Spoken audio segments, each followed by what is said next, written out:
YS Sharmila ఈ రోజున కాంగ్రెస్ పార్టీలో చేరిన నేపథ్యంలో ఆమె కాంగ్రెస్ పార్టీలో చేరిక వ్యవహారం ఏపీ రాజకీయాల మీద కూడా పడుతుందనేది ప్రస్తుతం ఏపీలో జోరుగా జరుగుతున్న చర్చ. ఈ నేపథ్యంలో మనతో మాట్లాడటానికి మాజీ మంత్రి కొడాలి నాని ఉన్నారు. సార్, ఎలా చూస్తారు కాంగ్రెస్లో షర్మిల జాయిన్ అవటం? రేపు ఏపీ వ్యవహారాల్లో కూడా కాంగ్రెస్లో ఆమె కీలక పాత్ర పోషిస్తుంది, అది వైసీపీకి ఇబ్బంది అనేది టీడీపీ ప్రచారం. మనం 2014లో జరిగినటువంటి ఎన్నికల్లో కాంగ్రెస్ పార్టీ ఇక్కడ చిత్తుగా ఓడిపోయి 1% ఓటింగ్కి పరిమితమైంది. ఆ రోజు కాంగ్రెస్ పార్టీలో హెమాహెమీలు మంత్రులుగా పనిచేసినటువంటి వ్యక్తులు, చాలా పెద్ద పెద్ద పదవులను అనుభవించినటువంటి వ్యక్తులు కూడా డిపాజిట్లు పోగొట్టుకుని ఎక్కడ కూడా ఒక సీటు కూడా గెలవకుండా ఎక్కడ కూడా 1-2 చోట్ల డిపాజిట్లు వచ్చినాయి. 170 స్థానాల్లో పూర్తిగా తుడిచిపెట్టుకుపోయిన పరిస్థితి మనం చూసాం.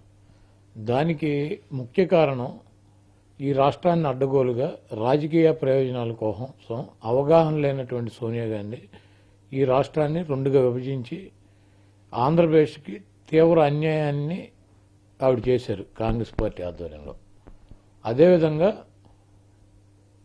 జగన్మోహన్ రెడ్డి గారి కుటుంబం అంటే రాజశేఖర రెడ్డి గారిని ముఖ్యమంత్రిగా కాంగ్రెస్ పార్టీ అవస్థాన దశలో ఉన్నటువంటి కాంగ్రెస్ పార్టీని పాదయాత్ర చేసి ఆయన అధికారంలోకి తీసుకొచ్చాడు 2 సార్లు. కేంద్రంలో కూడా 30 మంది ఎంపీల పైన అందించి కేంద్రంలో అధికారంలో ఉండడానికి కారణమైనటువంటి వ్యక్తి రాజశేఖర రెడ్డి గారు.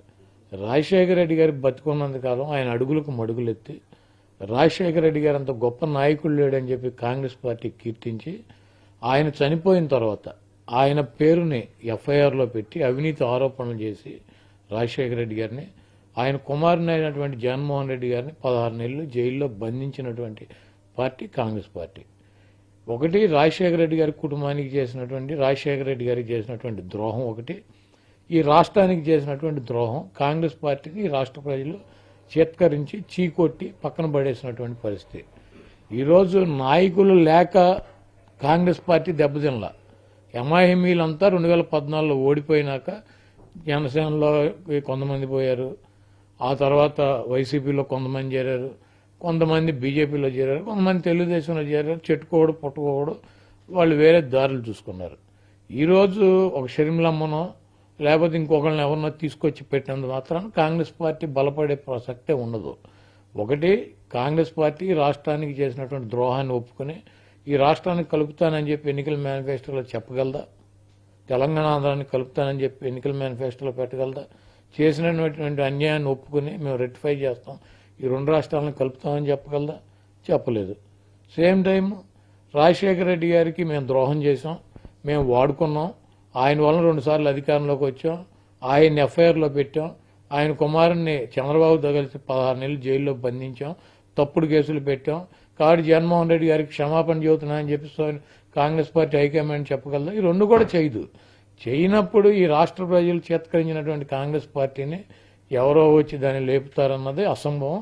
ఈ రాష్ట్ర ప్రజలు విజ్ఞులు, ఎట్టి పరిస్థితుల్లోనూ కాంగ్రెస్ పార్టీకి ఆ 1% ఓటింగ్ దాటేటువంటి ప్రసక్తి ఆంధ్రప్రదేశ్లో ఉండదు. మీరు ఒకటి గమనించండి, వాళ్ళు తెలుగుదేశం మీడియా కావచ్చు, లేకపోతే తెలుగుదేశానికి సంబంధించినటువంటి వ్యక్తులు కావచ్చు, చంద్రబాబు కావచ్చు, లేదా పవన్ కళ్యాణ్ కావచ్చు, కాంగ్రెస్ పార్టీ సోనియా గాంధీ షర్మిలమ్మని ఇక్కడ అధ్యక్షురాలుగా పెడుతుంది కాబట్టి కాంగ్రెస్ పార్టీకి నష్టం అయ్యున్నారు. మాకు కాంగ్రెస్ పార్టీ అధ్యక్షురాలుగా జాతీయ పార్టీకి షర్మిలమ్మను కనుక పెట్టినప్పుడు వైసీపీకి ఎఫెక్ట్ ఉంటే, మరి ఎన్టీ రామారావు కూతుర్ని పురంధరేశ్వరిని బీజేపీ అధ్యక్షురాలుగా పెట్టినప్పుడు తెలుగుదేశానికి కూడా ఎఫెక్ట్ ఉంటుంది కదా. ఎన్టీ రామారావుకి ఈ రాష్ట్రంలో ఓటింగ్ లేదా? ఎన్టీ రామారావుని ఆదరించే వాళ్ళు ఈ రాష్ట్రంలో లేరా? ఎన్టీ రామారావు కుటుంబంలో ఎన్టీ రామారావు కూతురుగా రాష్ట్ర ప్రజలు చూడలేదా? ఒక రాజశేఖర రెడ్డి గారి కూతుర్నే చూస్తున్నారు. తెలుగుదేశం పార్టీకి పురంధరేశ్వరి వలన బీజేపీ వలన ఎంత ఎఫెక్ట్ అయితే ఉంటుందో, రాజశేఖర రెడ్డి గారి కుమార్తెగా షర్మిలమ్మ వలన కానీ కాంగ్రెస్ పార్టీ వలన కానీ అంతే ఎఫెక్ట్ వైసీపీకి ఉంటుంది.